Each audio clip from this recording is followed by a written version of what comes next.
All right, let's dive into a question that sounds a little like the start of a bad joke. What kind of car would the Buddha drive? But seriously, stick with me here.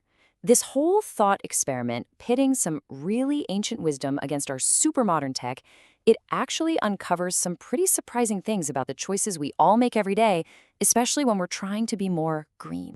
So just imagine it for a second. Siddharta Gautama, the Buddha, walks into a car dealership in 2024. What does he do? Does he gravitate towards one of those sleek, high-performance luxury EVs? Or does he pick something, small, humble, and just functional? The answer isn't really about him. It's about us. It's a way to look at the real ethics behind our own so-called green choices.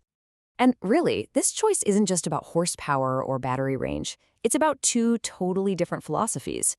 On one side, you've got the high-tech status symbol, the thing that's all about power and wanting the latest and greatest. And on the other side, a simple, practical tool, something that's just about getting from A to B with the smallest footprint possible.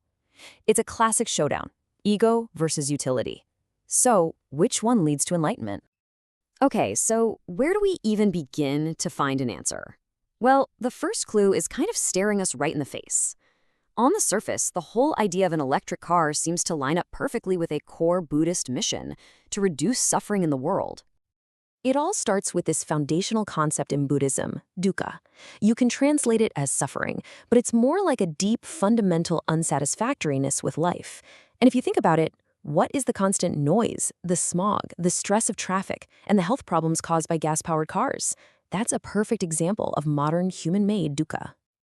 And this is where the EV makes its first really strong argument. By cutting down on all that exhaust and noise pollution right here in our neighborhoods, they directly tackle that specific kind of suffering. So from this angle, choosing an EV seems like a clear win. It's a compassionate move toward a more peaceful, harmonious life for everyone. This also plugs right into another big idea, Ahimsa, or nonviolence. I mean, by putting fewer harmful pollutants into the air that hurt people, animals, and plants, an electric car is, in a very real way, a less violent way to get around. So far, so good, right? The EV is looking like a pretty enlightened choice. But you knew there was a but coming, didn't you? It's just not that simple. Right when we think the case is closed, we ran into a major plot twist. See, the problem is, the clean part of a clean car really only applies to what comes out of the tailpipe, or, well, what doesn't. To get the real story, we have to look at where the car begins.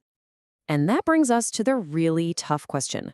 What if this amazing technology, which is designed to solve one big problem, is actually just creating brand new kinds of suffering somewhere else? Are we just moving the dukkha from our cities to some other unseen part of the world? Kind of like sweeping our problems under a global rug. Now, to even begin to answer that, we need to bring in another concept, Karuna, or compassion. And this isn't just feeling bad for someone. It's an active desire to see all beings free from suffering. And that means we have to zoom out, way out, beyond our own clean air and quiet streets, and look at the entire life cycle of the car, right back to the very mine it came from. And when we do that, well, here's the hidden suffering.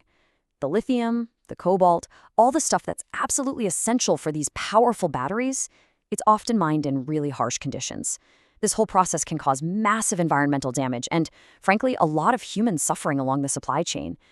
And all of a sudden, the EV doesn't feel like a guilt-free solution anymore. It feels like a really complicated compromise. This gets us right to the heart of what Buddhism says is the root cause of all suffering. Tanha. This is craving. It's that compulsive desire, that attachment we feel. It's basically the engine of modern consumerism, right? It's that voice in our head that tells us we need the newest, fastest, biggest, shiniest thing, even when what we have is perfectly fine. So we have to do a little gut check here. Is the desire for this electric car coming from a real, genuine need, like getting to work or taking care of your family? Or is it being driven by Tanha? Is it about status, about ego, or being attached to this idea of a green identity? It turns out the why behind the choice is just as important as the what. So we're kind of stuck, aren't we? It seems like EVs reduce suffering here, but create it over there.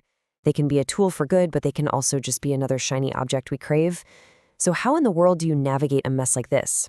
Well, thankfully, Buddhism has a pretty famous game plan for exactly these kinds of dilemmas. It's called the middle way. And we can actually adapt its framework, the Eightfold Path, into a sort of modern checklist for what you might call right mobility. It starts with right vision, seeing the whole picture, the good and the bad, not just the glossy marketing. Then there's right intention, choosing the car to genuinely reduce harm, not just because it's fashionable or gets you a tax credit. Right action is about how you actually use the car, driving less, sharing rides. And finally, right livelihood even asks us to think about the industry itself and avoid supporting waste. And that's what the middle way is all about. It's about finding that balance and just avoiding the extremes. On one side, you have the total rejection of tech, this idea that all technology is bad. In the other ditch, you have this blind adoration, this belief that EVs will save the world, which is really just more consumerism with a green coat of paint. The path in the middle is about using technology consciously and, importantly, with sobriety, meaning you get only what you truly need and nothing more. Okay, so we've laid it all out. We've weighed the good, reducing suffering in our cities, against the bad, the hidden costs in the supply chain. We've looked at the trap of desire versus the wisdom of the middle way. It is time for the verdict. So, what car would Siddharta actually choose? And the big reveal is, it's not a Tesla, it's not a Fiat Panda, it isn't a brand at all. The answer is a set of principles. The truly wise choice would be the smallest, lightest car that actually gets the job done. It would have to be charged with clean, renewable energy, and this is a big one, sharing that car would be way better than owning it privately. The key here is minimalism, not luxury. Because ultimately, the goal is non-attachment. From this point of view, a car should never, ever be part of your identity. It shouldn't be an extension of your ego. It's just a tool. It's like a hammer. You use it to do a job, and then you put it away. The less you are attached to it, the wiser the choice. And this brings us to the most powerful conclusion of all. After this whole debate about batteries versus gasoline, the deepest truth is this. The real vehicle, the one that actually carries us toward enlightenment and truly reduces suffering in the world, well, it's not made of metal and glass. It's the Dharma, the path of wisdom and compassion itself.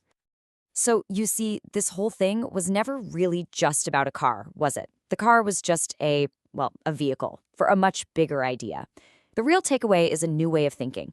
So the next time you're looking at a new phone, a new laptop, any piece of technology, maybe you can apply this middle way. It's a pretty powerful guide for navigating our really complex world with a little more wisdom. Thanks for joining me for this one.